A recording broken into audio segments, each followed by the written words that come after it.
There were all these things that Simon didn't do, and then there were all these things that this woman did. And we see this dramatic difference. And at the end of the day, it has to be in relationship to the parable, right? To the forgiveness. The woman saw herself as being forgiven much. Jesus said the proportion of her love was directly equal to the proportion of her forgiveness. So she saw herself as forgiven much. That's why she loved Jesus so much. So then we might be tempted.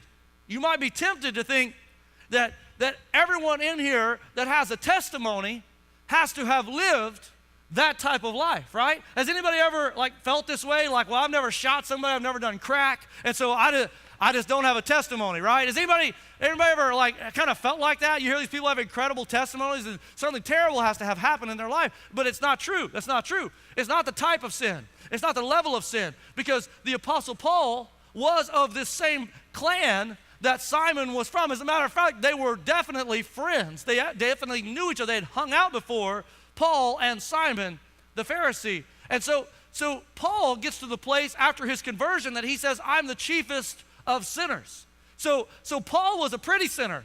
He had lived a righteous life. He had done all the things that God had expected of him and was lifted up by his peers as beyond reproach. You hear what I'm saying? He was a pretty sinner. This woman was an ugly sinner. She had done all the wrong things, and yet they both arrived at the same conclusion that Jesus Christ was the Alpha and the Omega, the beginning and the end. So how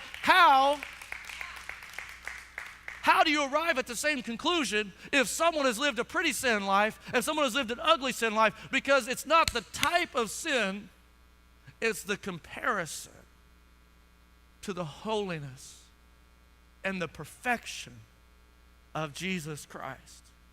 The reason why some of you can't get it this morning is because you don't look at yourself in comparison to his perfection.